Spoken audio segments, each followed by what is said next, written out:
Добрый вечер. В эфире информационный выпуск Амши-Ушара. Сейчас по традиции расскажем коротко о самых главных событиях сегодняшнего выпуска. В средней школе села Нижняя Эшера Сухумского района присвоено имя первого президента Абхазии Владислава Григорьевича Арзенба. В продолжение комплекса мероприятий, посвященных памяти Ильи Векуа, прошедших в Галле, в Агу прошла лекция.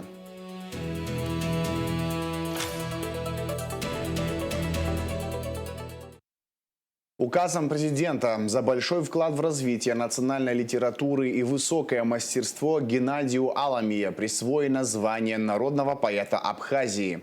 Следующим указом Бадры Гунба за высокое исполнительское мастерство, большой вклад в развитие национальной абхазской культуры солистке гудаутского вокально-инструментального ансамбля «Рица» Натико Бигвава присвоено почетное звание «Народный артист Республики Абхазия». За вклад в развитие строительной индустрии республики, высокий профессионализм, подготовку высококвалифицированных специалистов Эсфирь Яковлевна Майтоп удостоена ордена Ахц-Апша 3-й степени. В средней школе села Нижняя Эшера Сухумского района присвоено имя первого президента Абхазии Владислава Григорьевича Арзенба. До начала мероприятия к мемориалу Владислава Арзенба и памятнику уроженцам села, погибшим во время Отечественной войны народа Абхазии, были возложены цветы. В значимый для школы день ее посетили вице-президент Беслан Бигвава, премьер-министр Владимир Делба, спикер парламента Лаша Ашуба, министр просвещения Хана Гунба, вдова президента Светлана Джиргения, представители администрации собрания Сухумского района, учителя и педагоги школы. Репортаж Ирены Богателья. Владислав Григорьевич Арзенба – имя, которое стало символом гордости для жителей нашей страны, а теперь и для Эшерской средней школы. Сегодня во дворе школы прошли торжественные мероприятия, посвященные значимому событию – присвоению имени Владислава Арзенба.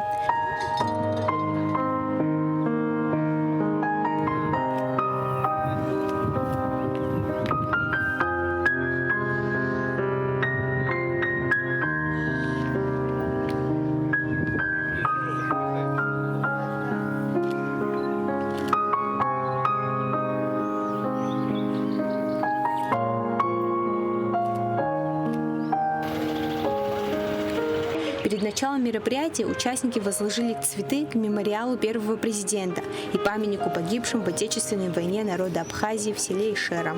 Очень волнительно и трогательно. Конечно, готовились мы к этому мероприятию долго. И все, кто на самом деле помогал, они все на самом деле с душой, от души стояли рядом. И, конечно, большая благодарность и депутату парламента Авицба Фазлыбию всегда рядом стоял, и главе администрации Сухумского района, и заведующей отделом образования Сухумского района, всему коллективу, всем родителям, кто сегодня стоял рядом и помог провести нам такое мероприятие. На концерте, организованном в рамках торжественного мероприятия, воспитанники школы читали стихи о Владиславе Григорьевиче, танцевали и пели песни перед важными гостями. Также были продемонстрированы фильмы, посвященные жизни и деятельности первого президента.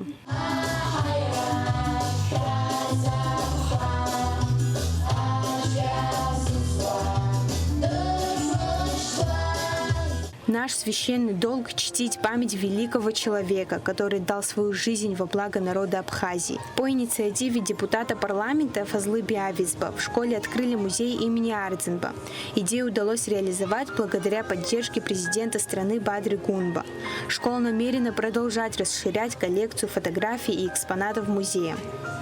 Не случайно именно эта школа была удостоена чести носить имя Владислава Арзенба, ведь именно в ней он когда-то делал первые шаги на пути к знаниям. Учителя этой школы наблюдали за тем, как из мальчика вырастал великий человек и, безусловно, сыграли важную роль в его становлении. Владислав Григорьевич очень тепло отзывался о своих учителях, о своих одноклассниках, однокурсниках. Но я хотел бы отметить его отца. Григория Константиновича. Это был удивительный человек, и все, кто старый, помнит поколение, он всегда отзывчив был ко всем детям, которые к нему приходили. И в частности, у меня были несколько проблем, которые он решал, помогал решать. И до конца жизни я всегда буду помнить о том, что он такой человек.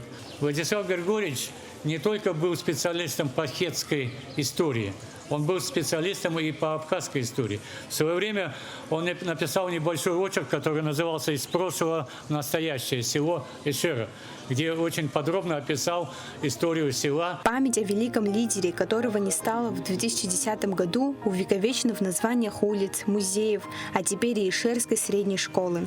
А самое главное, эта память живет в сердцах людей. Ирина Богателя, Рамо Камке, Абхазское телевидение. 6 человек погибли, 15 числятся пропавшими без вести в результате атаки ВСУ на учебный корпус и общежитие в ЛНР. Владимир Путин дал приказ Минобороны представить предложение ответа на удар ВСУ. В момент удара в колледже находилось 89 человек в возрасте от 14 до 18 лет.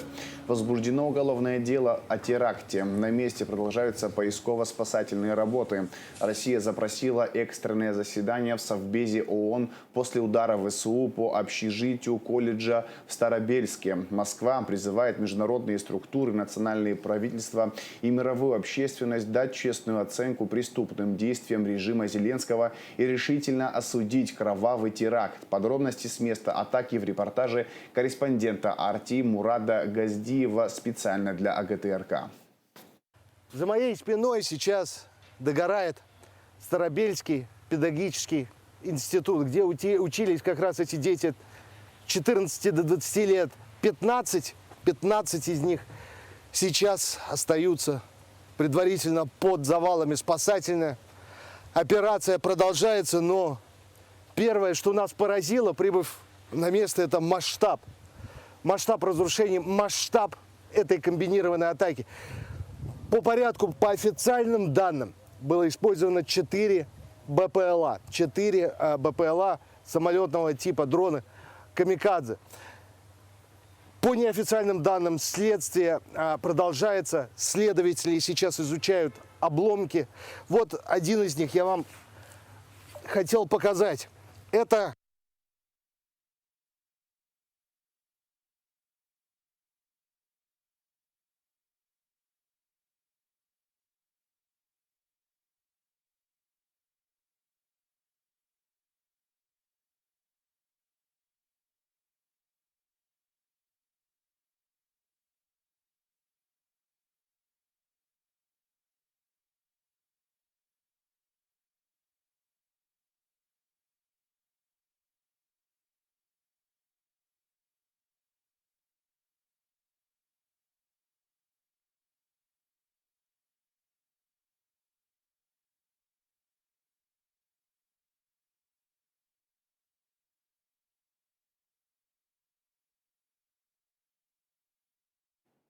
В Грозном состоялась рабочая встреча вице-премьера правительства, министра внутренних дел Абхазии Роберта Киуты и временно исполняющего обязанности министра внутренних дел по Чеченской Республике Дэни Айдамирова. Обсуждались вопросы практического взаимодействия в сфере правоохранительной деятельности. Встреча стала весомым шагом к усилению дружественных и профессиональных отношений между правоохранительными системами Республики Абхазии и Чеченской Республики.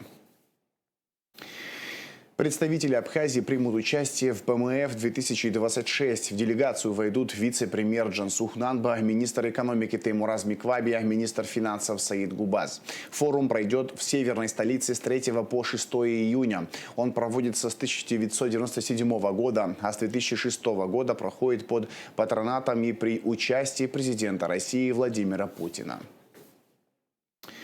Председатель «Единой Абхазии» Алхас Барзани выступил на пленарном заседании вторых международных общественно-политических слушаний в Перми, посвященных формированию контура равной, неделимой безопасности и взаимовыгодного сотрудничества на Евразийском континенте.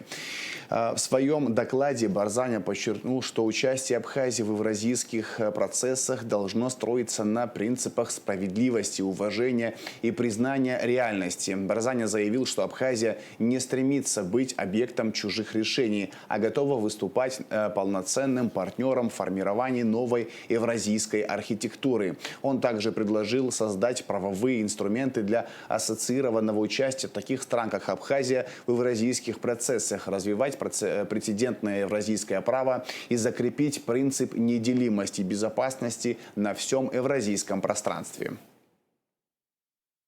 С 10 июня стартуют регулярные пассажирские рейсы между Сухумом и Калугой. Перевозки будет осуществлять авиакомпания ЮВТ «Аэро». Полеты запланированы дважды в неделю, по понедельникам и средам. Запуск прямого рейса в Калугу – это ответ на растущий пассажирский спрос и логичное продолжение нашей стратегии по развитию маршрутной сети. Прямое авиасообщение сократит время в пути, сделает Абхазию еще доступнее для жителей Центральной России и даст новый импульс развитию туристического и делового потока. Мы высоко ценим партнерство с авиакомпанией ЮВТ «Аэро» и уверены, что новый маршрут быстро наберет популярность, отметил генеральный директор аэропорта Сухум Руслан Блиндюк. В настоящее время в Сухум уже выполняются прямые рейсы из Москвы, Уфы и Ханты-Мансийска. С 30 мая возобновляются полеты из Нижнего Новгорода. С 3 июня откроется регулярное сообщение с минеральными водами. Лекция, посвященная памяти ученого-физика Ильи Векуа, прошла в Агу. На мероприятии студенты узнали о деятельности и вкладе Векуа в организацию науки Высшей школы Сибири в 60-е годы. Организаторы мероприятия – Центр народной дипломатии, возглавляемый Дмитрием Савельевым, АГУ и Новосибирский государственный университет. Аэлита Арутюнян была на лекции.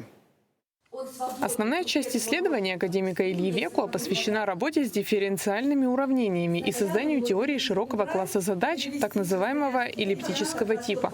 Указанные равенства играют важную роль в математической физике и используются для моделирования теплопроводности в материалах, а также в изучении гравитации. Разработанные Векуа методы решений нашли широкое применение по всему миру и остаются востребованными и в наши дни. 21 мая в городе Гал совместно с администрацией Галского района НГУ Центр народной дипломатии, возглавляемый Дмитрием Савельевым, провел комплекс мероприятий, посвященных памяти Векуа. Илья Несторович, как известно, он уроженец села Шишелета. Он проживал на тот момент, это был Галский район, на сегодняшний день это Ачимчирский район. Он соотечественник, который проживал в республике Абхазия. И в этой связи мы как раз-таки приехали, чтобы напомнить, воспеть память о нем, напомнить о его научных достижениях, о его вкладе в развитие классического университета. В продолжение комплекса мероприятий, посвященных памяти Ильи Векуа, прошедших в Гале, в АГУ состоялась лекция от хранителя музея Новосибирского государственного университета Виктории Выборновой. В рамках мероприятия также Новосибирским государственным университетом был преподнесен подарок Галскому району, и сегодня он тоже будет преподнесен Абхазскому госуниверситету. Это книга, подготовленная Викторией Александровной Выборновой и Михаилом Петровичем Федоруком о как раз-таки первом десятилетии Новосибирского государственного университета и его становлении как университета в целом. Мы надеемся, что в дальнейшем мероприятия будут продолжаться, посвященные памяти ему. Мы планируем также проведение олимпиад совместно с Новосибирским госуниверситетом, организации летней школы. И уже непосредственно в следующем году, в 2027 году, будем отмечать вместе 120-летие со дня рождения Ильи Несторовича Векуа. Необъятная Сибирь с точки зрения ресурсов была и остается ключевым для России регионом. Где ресурсы, там промышленность, а промышленность – это постоянная необходимость в научных кадрах. Благодаря такой логике появился Новосибирский академгородок, за ним и НГУ, первым ректором которого был Илья Векуа. На лекции студенты узнали о его вкладе в организацию науки Высшей школы в Сибири в 60-е годы. Каким он видел сам университет? Он часто путешествовал, да, он бывал в разных городах, в столицах, в Ленинграде, он заканчивал аспирантуру, потом он работал в Москве, он был заведующим кафедрой в Московском физико-техническом институте.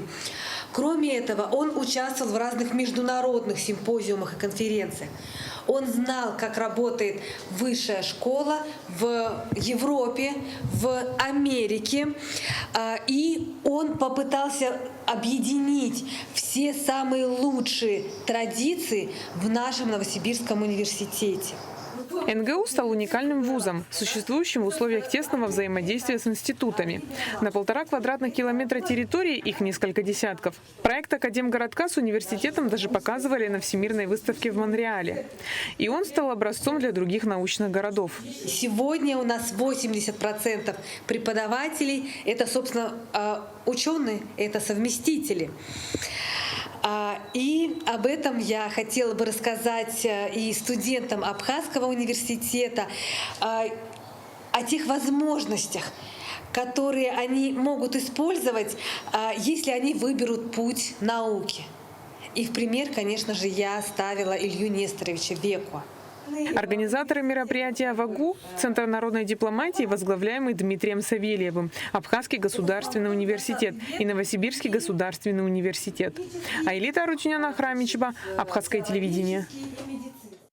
Государственный оркестр народных инструментов имени Отара Хунцария выехал на гастроли в Донецкую Народную Республику. Известный абхазский музыкальный коллектив представит концертную программу в Донецке, Мариуполе и поселке Мангуш. Гастроли продлятся до 27 мая. Поездка организована при поддержке Министерства культуры.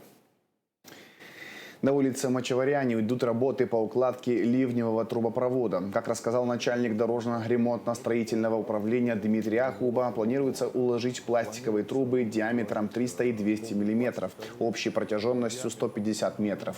При этом будут установлены 8 бетонных колодцев с чугунными решетками, которые будут отводить ливневую воду с данного участка дороги. При благоприятных погодных условиях работы будут выполнены в течение 5 дней. На данном участке дороги дорожным управлением администрации города Сухум выполняются работы по укладке ливневого трубопровода. Планируется уложить трубы пластиковые диаметром 300 и 200 миллиметров, общей протяженностью 150 метров. При этом будут установлены 8 бетонных колодцев с чугунными решетками, которые будут отводить ливневую воду с данного участка дороги. Ранее также по заданию главы администрации города мы выполняли тоже работы по укладке ливневого трубопровода по улице Генерал Атбар, это от улицы Лакоба до набережной Махаджиров. Там были уложены трубы диаметром 500 мм и 1000 мм. Общая протяженность составила более 300 метров. Были установлены также бетонные колодцы с дождеприемниками в количестве 10 штук. Эти работы были завершены 10 дней назад. На том участке дороги по Генерал Атбар все работы завершены. Если смотреть, как показал последний ливень, на данном участке дороги подтоплений не было. И на примыкании с улицей Лакоба, где обычно стояла вода, застаивалась вода и подтапливалась улица Лакоба на пересечении Генерал Атбар, по последним ливням показало, что ливнепровод справился и вся вода ушла. На данном участке дороги вода застаиваться не будет, и потом, насколько мне известно, будет планироваться укладка асфальтобетонного покрытия. Биата Аршба завоевала титул чемпионки Москвы по боксу среди женщин, сообщает Госкомспорт. Спортсменка выступала в весовой категории до 57 килограмм. В финальном поединке она одержала победу над Акино Катера Милагрос Алисией, представляющей Московскую комплексную спортшколу Олимпийского резерва «Восток». Аршба выступала за Московский городской образовательный спортивный округ. Она провела 3 боя и по итогам соревнований завоевала путевку на чемпионат России и право участия в спартакиаде сильнейших боксеров России. Спортсменка также была удостоена приза за волю к победе. Биата Аршба является воспитанницей заслуженного тренера Абхазии по боксу Альберта Кардиоглы. В завершении выпуска расскажем о погоде. В выходные дни в Абхазии временами дождь, возможно гроза. Температура воздуха ночью 11-16, днем 17-22 градуса тепла. Температура морской воды плюс 14 градусов.